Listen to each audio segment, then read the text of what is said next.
ये इसका माउथ है और ये इसका टेल है। यहाँ से ये ब्लड सक करती है। इसको 2 फैंग्स रहते हैं जिससे ये लगती है और यहाँ से ब्लड लेना शुरू करती है। तो ये जलोका जो है वो शरीर में जो भी रक्त की दुष्टि होती है, जैसे कि वेरिकोज वेन्स है, बहुत सी इन्फ्लेमेटरी कंडीशंस है, उसके साथ साथ जहाँ पर भी पस फॉर्मेशन हुआ है, खून गंदा हो गया है, यानी कि इन्फेक्शन हो गया है, एब्सिस है, ऐसी कंडीशंस में ये जलोका लगाने से, मान लीजिए एब्सिस कम्प्लीटली फॉर्म नहीं हुआ है और थोड़ा सा बनना शुरू हुआ है, तो ऐसे कंडीशंस में जब हम लीच लगाते हैं तो ये एब्सेस होने के आगे की जो प्रोसीजर है वो रुक जाती है। किसी भी तरह के एंटीबायोटिक्स वगैरह लेने की ज़रूरत नहीं पड़ती। वेरिकोज वेन जिसमें खून जम जाता है, नसों में, वेन्स में खून जम जाता है, ऐसी कंडीशंस में जलोका उच्चारण मान लीजिए एक वरदान है। अगर आप कहीं पर भी भगवान धन्वंतरी की मूर्ति देखेंगे तो उसमें आप ज़रूर भगवान धन्वंतरी जी के चौथे हाथ में जलोका को देखेंगे। तो ये जलोका अनुशस्त्र है, मतलब जो रक्त मोक्षण की चिकित्सा जहाँ जहाँ रिक्वायर्ड है, यानी कि खून की जो प्रॉब्लम्स होती है जिसके कारण रक्त दुष्टि होती है और उससे होने वाली जो जो बीमारियां हैं उनमें जलोका उच्चारण ये बहुत ही लाभदायक होता है।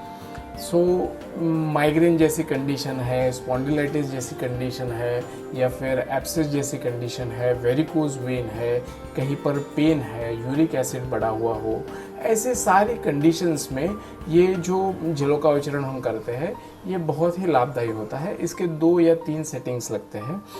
कहीं पर ब्लड क्लॉट हो गया है जिसके कारण स्ट्रोक हो गया है, या फिर हार्ट की कोई प्रॉब्लम्स आई है, तो वैसी जगह पर भी हम जलोका उच्चारण करते हैं। तो मैं आशा करता हूँ आज के इस वीडियो में शॉर्ट में हमने जलोका उच्चारण के बारे में आपको जानकारी दी। जलोका एक्चुअली कैसे काम करता है, इसका मेथोडोलॉजी कैसा है, ये एक बहुत बड़ा साइंटिफिक टॉक हो जाएगा, तो मैं इसके बहुत डीप में नहीं जाना चाहता हूँ। ये जलोका उच्चारण किसको कर सकते हैं, तो छोटे बच्चों से लेकर बूढ़ों तक हम कर सकते हैं। इसके कोई साइड इफ़ेक्ट्स होते हैं क्या, तो नहीं, इसके कोई भी साइड इफ़ेक्ट्स नहीं होते हैं। खाली ये है कि इसमें 2 प्रकार की प्रजातियां होती हैं, एक होती है सविष, एक होती है निर्विष। तो निर्विष जलोका अगर जब हम लगाते हैं तो इससे लाभ होता है। सविष जलोका अगर लगा दी जाए तो इससे वहाँ पर खुजली होना, खून जमना या कोई अदर कॉम्प्लिकेशंस हो सकते हैं। इसीलिए किसी भी जानकार व्यक्ति के पास से, जानकार आयुर्वेद तज्ञ के पास से ही ये जलोका उच्चारण कर लेना चाहिए।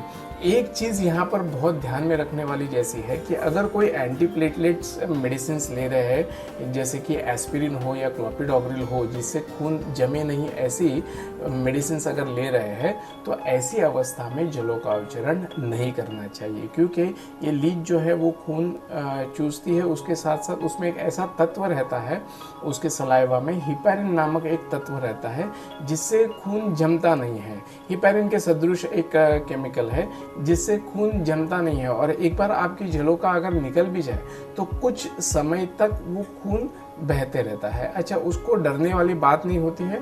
वो आयुर्वेद डॉक्टर्स जो रहते हैं वो हल्दी का एक लेप लगाकर उस पर बैंडेजिंग किया जा सकता है। तो 7 दिन के अंदर 2 बार या 3 बार 7-7 दिन में ऐसा जलोका उच्चारण किया जा सकता है। धन्यवाद।